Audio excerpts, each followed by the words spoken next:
Every year, I try to redesign my witch character to see how much I've improved. I've always loved seeing how other artists redraw the same piece every year to kind of keep track of their progress. It's honestly such a fun way to see how far you've come.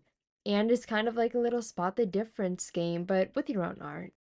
But as the years went on, I sort of kind of fell into this little rabbit hole of feeling like my art just isn't that great, I guess, which isn't really healthy. And I've tried to convince myself that my art is good, but it's hard to do that when your own head doesn't even agree with you.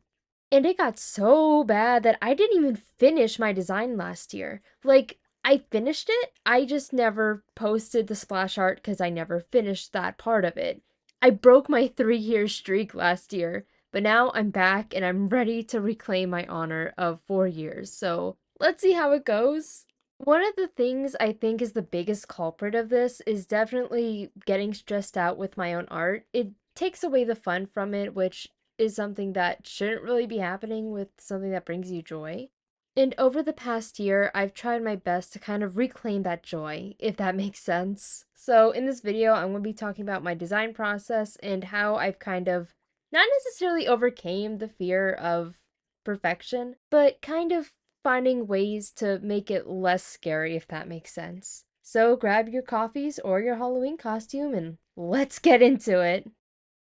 In my opinion, the best way to make a character design is knowing exactly who the character is, their personality, what kind of world they live in, all that good stuff.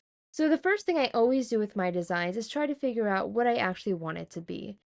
And this year, I knew I wasn't really happy with the little design box I kind of shoved myself into.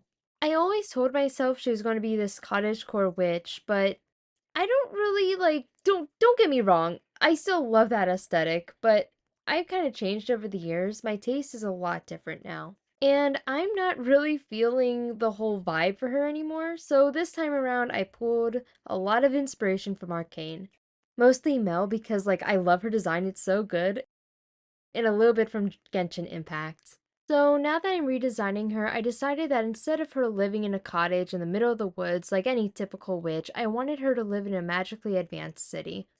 It was really hard finding exact references of the city I wanted. Like, I feel like that this is kind of on me, it's very niche specific.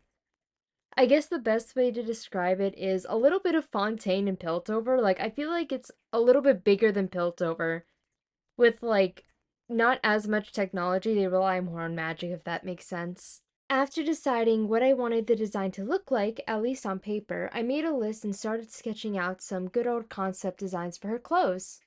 I mostly wanted to move away from that big flowy dress I always give her. Like, I feel like you lose a lot of details with it, so instead I gave my girl some pants this year. She's leveling up. Of course, I still tried to see how the dress would look, and yeah, nope, not doing it. For the main outfit colors, I wanted to keep it to pink and yellow since those are basically my mascot colors, if you haven't noticed. And for the accent colors, I couldn't resist adding a little bit of gold and navy blue, which honestly, we have Truthless Recluse to blame for that one. I've been obsessed with that palette ever since he came out. If you're wondering where her witch hat and cape is, don't worry. I kind of consider those secondary parts to her design. I really wanted to make sure that even without them, the main outfit could still stand on its own and look good. After coming up with a few different outfits, it was time to narrow things down, decide which ones to scrap and which ones to keep. And with that, here's the 4 designs we have left.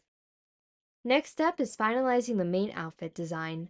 For this part, I mostly just took the 4 that I really liked and shoved them in a blender and hit puree. I kept all the designs pretty much the same as the original concepts. Like, a few of them I did add a belt to, or I gave them lace in other places, or I added like little coattails to it to help with the silhouette. I feel like that the thing that helped the most though was giving her a belt. Like, it didn't make the pants look so awkward anymore, which was a win for me in all honesty. Once that was settled, I finally leaned on this one. I think it's super cute. It's in the lace on the neck that I love, in the gloves, which are always a must. In the shirt, oh my god, I love the shirt. It was so cute. It was the hardest part because of how plain it was, but once I started adding the yellow threading, it just came together. And don't even get me started on her pants. I love them. They're so cute. And the little like diamond designs on the bottom, I love them. After that, it was time for her staff design. Now, her staff is probably the one thing of her design that hasn't changed at all, mostly because I haven't really had any new ideas for it. That was all me, but after some time I realized it definitely does need an update, at least color-wise. So I decided to go for a more opalescent kind of look, and I feel like it turned out really pretty. Like, it stands out nicely with the rest of her designs. I like when characters have a little bit variety? God dang. Variety between her clothes and weapons. Not everything has to match perfectly, you know? Like, I doubt you have a purse or accessory that matches every single outfit you own. Having at least one mismatched item makes the character feel a little bit more real, in my opinion, and not so overly intentional. Like, it's a person, not a staged doll for you to dress up. Unless that is their whole entire character plot, then you know what? That's on you. Design choices for different folks, I'd say. Okay, we're finally on the hat and cape. The shapes for both were actually really easy to do. It didn't take long to land on something I liked. I took a lot of inspiration from the Hylian hood from Zelda Tears of the Kingdom since honestly, I've been playing that game way too much during this whole design process. No particular reason, I just really like Zelda. Once I had a design I really liked, I added a little bit of color again. I already pretty much had a clear idea of with the palette in my head, so it was really hard choosing between this rich plum and the soft steel blue.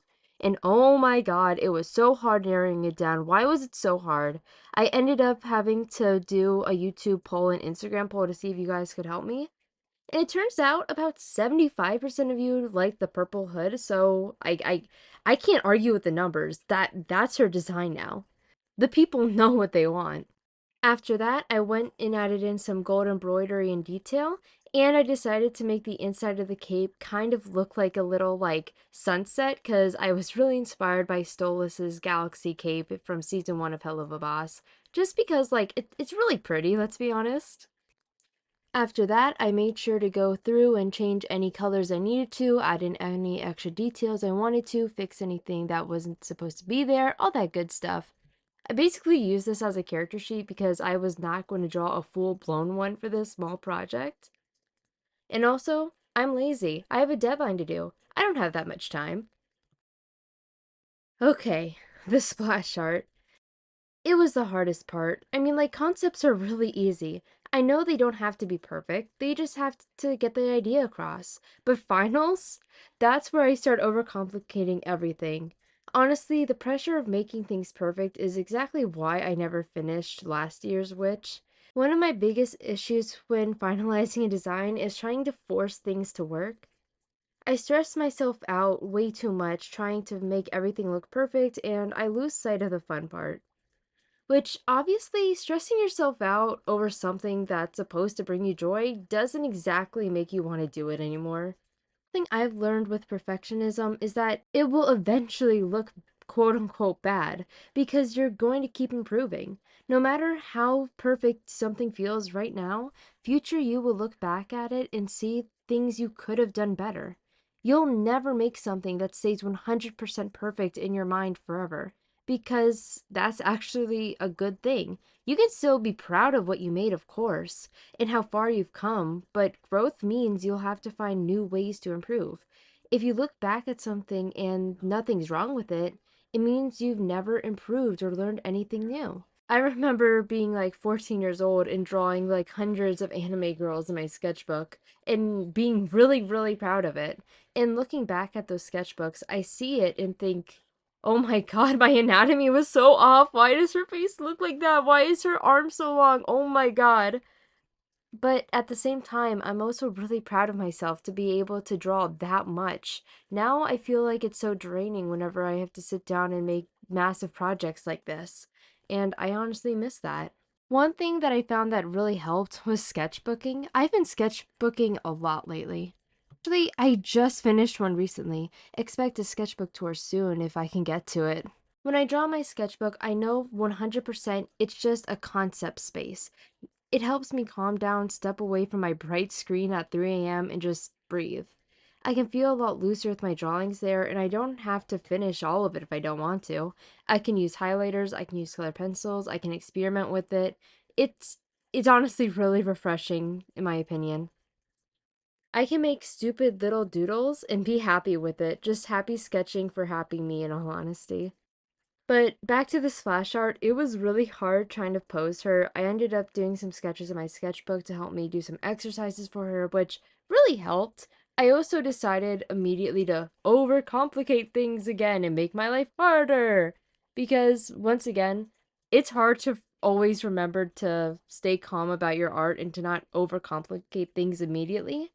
After I caught myself doing this, it was pretty much smooth sailing. I let myself experiment a little bit. I've always sucked when it comes to rendering, so I just told myself whatever the first idea I have, I'll go with it and I'll build off of it. Or I can always start over.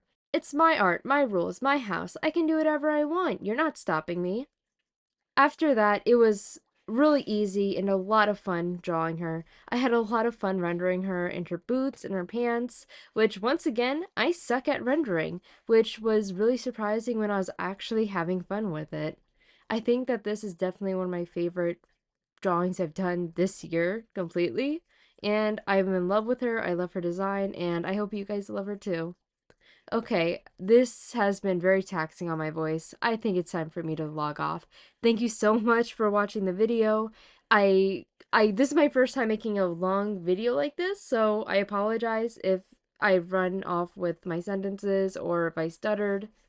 I'm really sorry. This is my first time recording like this. Once again, thank you so much for watching, and I hope you guys have a great Halloween. Bye!